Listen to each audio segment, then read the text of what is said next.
Hi, I'm Jay Richards. We're at the COSM 2021 conference here in Bellevue, Washington. I am joined by friend and Discovery Institute colleague Robert Marks, Bob Marks, who is the director of the Walter Bradley Center on Natural and Artificial Intelligence at Discovery. He's also a professor of engineering at Baylor University. Bob, good to see you. Thank you, Jay. It's good to be here. Yeah, so we just finished up this panel, and it was you and Arthur Herman, whom I'd met for the first time, and Steve Meyer. And the topic was artificial intelligence, cyber warfare, and military preparedness. And you talked about, well, you sort of building on your book, The Case for Killer Robots. So first of all, give us kind of the general argument. Well, the motivation for the case for killer robots were all of these organizations trying to ban and outlaw the development of killer robots. Mm-hmm. This included a bunch of people in AI, the European Union, I believe. The United Nations Secretary General came out with a statement against it, and it banned killer robots. And I think that these people are just looking at their toes and not where they're going. They have no sense of history and the importance of technology and warfare, and the fact that technology not only wins wars, but maybe more importantly gives pause to those who would be our adversaries. Absolutely. And so I'm wondering, is this in part a response to this misconception that artificial intelligence is, we're on our way to artificial general intelligence and Skynet and these kind of conscious robots? Is that what's happening? Well, it is. And I think that a lot of these people have watched too much science fiction and don't differentiate it between that and science fact. And artificial general intelligence is never going to happen if you define it properly. Now, I define artificial intelligence as AI that duplicates human attributes. Yeah. And I think it's provable from computer science and also other arguments that AI will never be sentient. It'll never be creative. It will never understand. And currently, it has no common sense. Yeah. So a computer can add the numbers 2 and 3, but it will never understand what the numbers 2 and 3 are. So. Well, and so explain this. You said something like 2,500 AI, so-called AI experts. Yes. Were saying this. And so, what are these?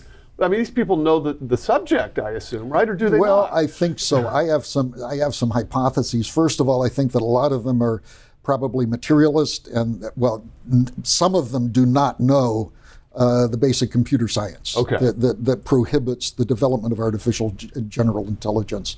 The other thing is I have this as a hypothesis that a lot of these people actually don't write the computer software they use. Okay. There are available things available from Google, such as TensorFlow, and from Facebook called PyTorch, that you can download, and these are incredibly powerful AI tools.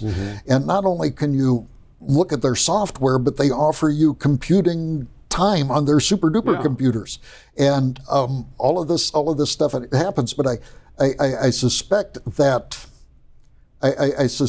these people don't understand some of the stuff that they're using with. This is a supposition on my part, but I also think it boils down to their ideology.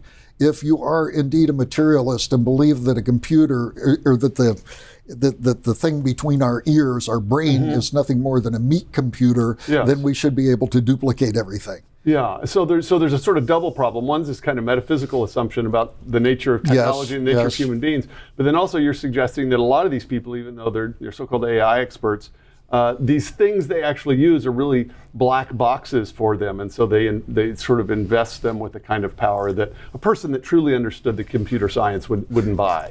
Here's a funny thing. I have a colleague, Summer Bringsjord. He gets into such conversations, and people say, AGI is going to be happening in 10 years. He said, no, it isn't.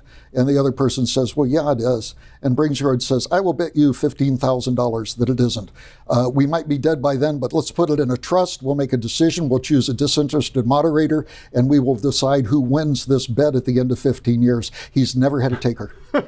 So deep down inside, if you've paid attention, of course, if you've been following this 20 or 25 years, we've been hearing this for years. Yeah, exactly. Right? Yeah, exactly. It's like these prophecy predictions for Jesus' return, right? You just kind of keep moving the date forward. You're moving the date for it, and that's one of the problems with AI hype. There's something I call delayed scrutiny, where the people like the Ray Kurzweils and the Yuval Hararis say that this and that is going to happen in 50 years or something. And it was Niels Bohr I don't know if he was the originator of it, but he says that forecasting is dangerous, especially if it's about the future. That's right. And so that's exactly what happened. So it's the delayed scrutiny. And when you have delayed scrutiny, you can do anything which even has a modicum of a pinch of possibility. Yeah, and as long as you move it just far enough in the future, then it's usually safe. And then you, of course, update and write new books and hope people forget, I assume. Yeah, you kick the can down the road. Yeah. So what do you think are the main threats? What's the stuff we ought to be worrying about, and why this whole question about artificial intelligence and military technology? Why does it matter? Well, first of all, if history teaches us anything, it's that technology wins wars and gives pause to adversaries. And I think this was true. You only have to look at World War II, for example. Right. And you see things such as the Norden bomb site, which at the time was cutting edge artificial intelligence. And they used a computer, but the computer was an analog computer.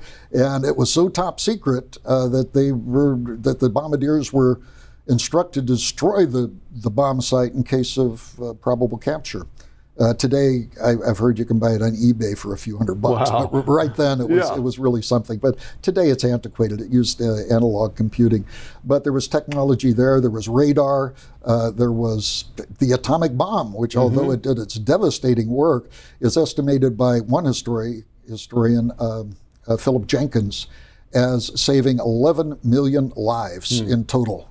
That would have been sacrificed had we had the equivalent of a D-Day in Japan. Well, I wonder if, it's like the whole discussion of nuclear bombs, is because ideally you want them so you don't have to use them. You want the deterrent effect. It's the mutually assured destruction. And this is the same thing with killer robots, to just sort of use the vernacular, is that we might think we're keeping ourselves safe by avoiding this horrible technology, but we don't have control over what our adversaries do. No, we don't. And the Judeo-Christian ethic teaches, if anything, that man has fallen. Yeah. And that no matter how many treaties you sign, it's like Chamberlain signing the treaty with Hitler. No invasion, give us Czechoslovakia and we will be nice people. And then next week they invaded Poland. And so we think about people like that today, such as the dictator in North Korea or Assad of Syria. Yeah. Are these men of principle, or are they fallen and they will seek influence at any price? I think it's the latter. Yeah. Assume they have self-interest at the very least, and then go from there. Yeah, exactly. Yeah. Exactly. Yeah. So you talked about these two threats. One, EMP, possibility of electromagnetic pulse. EMPs scared me to death. Yeah. And so, what do you think if you it would be devastating if it happened, but how high of a probability do you think? I think that EMPs now are just kind of a notch below mutually assured destruction. But we also had Newt Gingrich that talked about the Taiwan-China, and that we had two choices, according to him, politically. And he's a pretty smart guy. And those were to surrender Taiwan to mainland China or to get into some sort of hot war. Yeah. And if you get hot war, you're going to do that. Now, you don't want mutually assured destruction where you kill everybody and they kill everybody and nobody wins. Yeah. But this idea of an EMP, and an EMP 250 miles above the surface of the Earth, which is about where the space station orbits. Okay. And if there were a thermonuclear explosion there above Kansas, it would wipe out most of the power grid in North America. And that's just the tip of the iceberg. It would take out communications, it would fry your cell phones, and a bunch of other things. And that's why I think in his wisdom, one of the reasons that Donald Trump started Space Force. Yeah. He recognized that these threats were going to be in outer space, and that there were going to be these threats, and we needed to address them. So he generated this brand new branch of the military. Yeah. Because that's where it's going to be. Well, and so the other threat that you talked about is drone swarms. What is that, and what do we need to do about it? Yeah, drone storms give me chills. If you want to see a left-wing anti-killer robot movie, go to Slaughterbots. If you do Slaughterbots on YouTube, and it shows these swarm of drones coming in and killing people individually. And also, in the case Angel Has Fallen, which was a movie starring Morgan Freeman. It started out with an attack of drones. And these drones came down, and they're kind of scary. I've done a lot of work in so-called swarm intelligence. And one of the things about social swarms is their incredible ability to survive. I mentioned that you can go kick over an anthill and you can stomp all around, and if you don't get them all, you'll go back in a week and they'll be there. It's the same thing with with an attack of a swarm of drones. You know, if a few get through, they still might be able to accomplish their mission. So they're very, very scary in that sense. And so is that going to be one of those technologies where we're going to need autonomous technologies that can handle these sorts of things? Well, yeah, it could be. It depends. Yeah. It depends what the defense is.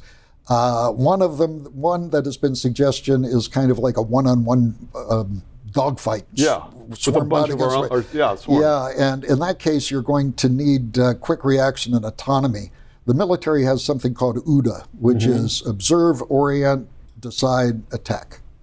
And the OODA decides how quick that you have to act. When the OODA gets to the point where a human cannot appropriately react to it, you need automation. I always think it's better to have a man in the loop if you can. Sure. But when that OODA gets too small, you just can't do anything. Can't do it. If you had the one-on-one dogfight, clearly the OODA would be such that you needed autonomy. I think that there's more interesting ways to take out, and these have been proposed the last few months by both Russia and China. And I know that the United States has these sorts of weapons, these EMP cannons. Right, so they're localized EMP. They localize it, and both Russia and China have publicized the fact that they have these EMP cannons, and it's kind of like if you're being attacked by a swarm of gnats, it's like getting the bug spray, go shh, and it takes them all out because it fries all the electronics of the drones. Well, and so China and Russia understand deterrence as well, and I presume they assume we're developing these same things. Yeah, they do, and I suspect, and I hope the United States is developing something similar. I do know that they have EMP sort of technology, but I'm not sure whether they've applied it directly to drone swarms. Wow. I suppose that might be classified or something. Yeah, exactly. We wouldn't be talking about it. No, we wouldn't be talking about it. So I don't have a clearance, so I don't have to worry about such things. Fascinating. Bob, good to see you. Okay, you too, Jay. It was a good talk. Yeah, absolutely. I'm Jay Richards, and we're at COSM 2021. Thanks for joining us.